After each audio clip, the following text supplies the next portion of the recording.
त्यांची होळीची भांग संजय राऊत यांची उतरली नाही असं मी म्हणणार नाही, कारण रोजच नशा करूनच ते वक्तव्य करत असतात.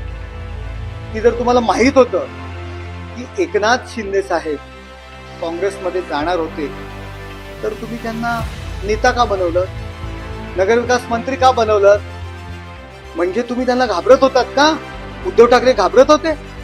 अहो संजय राऊत, ज्या झाडाला ना फळं लागतात त्याच झाडावर लोक दगड मारतात. अहो, ज्या झाडाला फळं देऊ शकतो, फुलं देऊ शकतो, सावली देऊ शकतो, त्याच झाडाखाली लोक येऊन थांबतात.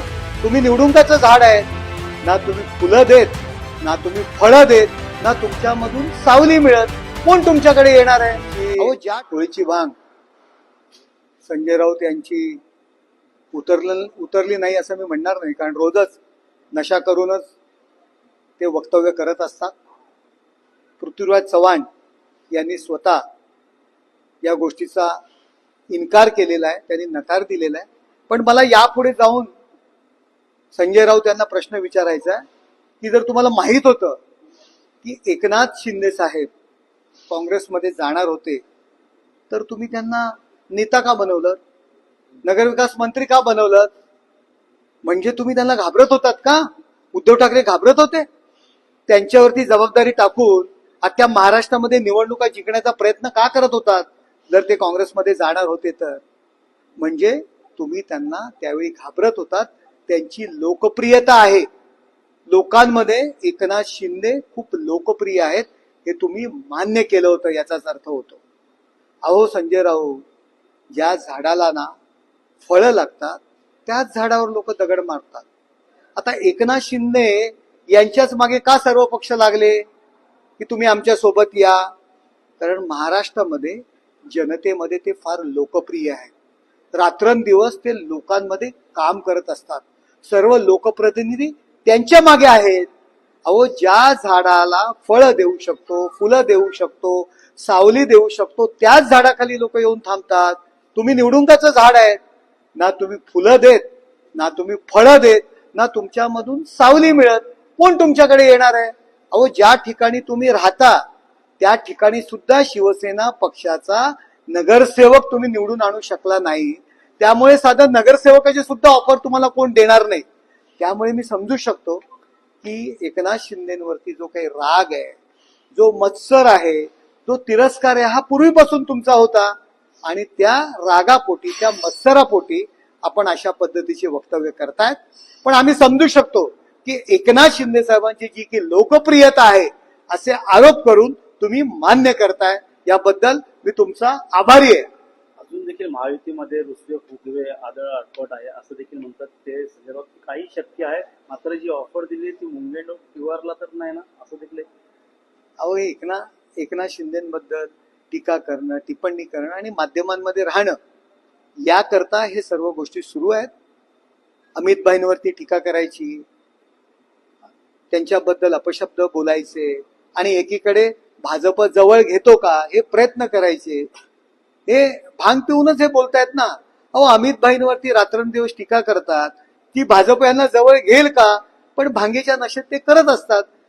टीका टिप्पणी केल्यानंतर त्यांच्याच लक्षात येतं मी काय बोललो, पुन्हा दुसऱ्या दिवशी नशा करून अशाच पद्धतीचे वक्तव्य करतात. त्यामुळे तिकडे लक्ष देण्याची गरज नाही. शिंदे यांचा भगव्याशी काही संबंध नाहीये. त्यांच्या हाती जो झेंडा आहे तो भाजपचा झेंडा आहे. खरा भगवा जो आहे तो उद्धव ठाकरेंचा असं देखील.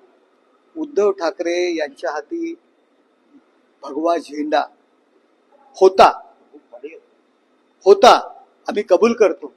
पण ज्या दिवशी सत्तेकरता सोनिया गांधी यांचं मंडलिकत्व त्यांनी पत्करलं, त्यांच्या उंबरठ्या बाहेर जाऊन बसले, त्याच दिवशी तो झेंडा त्यांच्या हातातून गेला. संजय राऊत यांच्यामुळे गेला. लोकसभा निवडणुकीमध्ये मुल्ला मौलवींना लाखो करोडो रुपये वाटून शिवसेनेला मतदान करण्याचं आवाहन केलं. त्यावेळी तो भगवा झेंडा कुठे गेला होता? स्वातंत्र्यवीर सावरकर यांना शिव्यांची लाखोली वाहणाऱ्या राहुल गांधींना आपण मिठ्या मारत होतात, त्यावेळी भगवा झेंडा कुठे गेला होता? अहो, हिंदू हृदय सम्राट हे म्हणण्याकरता तुम्हाला लाज वाटत होती, त्यावेळी हा भगवा झेंडा कुठे गेला होता? अहो, काल परवा जेव्हा या महाराष्ट्रातून क्रूर औरंग्याचं स्मारक नष्ट करावं, या देशातील मुघलांची स्मारकं, इंग्रजांची स्मारकं ज्यांनी या देशावर आक्रमण केलेत ही नष्ट करावे, हा मुद्दा ज्यावेळी मी संसदेत मांडला, दुसऱ्या दिवशी आपण त्या क्रूर औरंग्याची बाजू घेतली, त्यावेळी तुमच्या हातातला भगवा झेंडा कुठे गेला? अहो, तो भगवा झेंडा, तो अधिकार, तो हक्क तुम्ही कधीच सोडलेला आहे.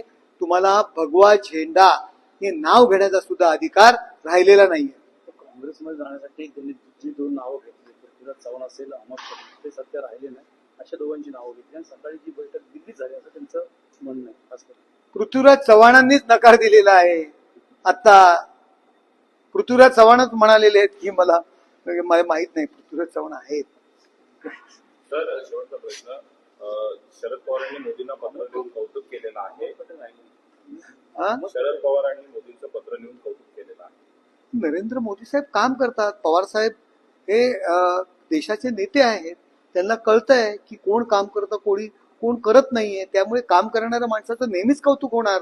त्याच्यामध्ये राजकारण करण्याची गरज नाही. ते संजय राऊत आणि उद्धव ठाकरे यांना कळत नाहीये. तर अनेक योजना ज्या आहेत ते मुख्यमंत्री एकनाथ शिंदे असताना त्या आता कुठेतरी स्थगिती दिलेल्या आहेत.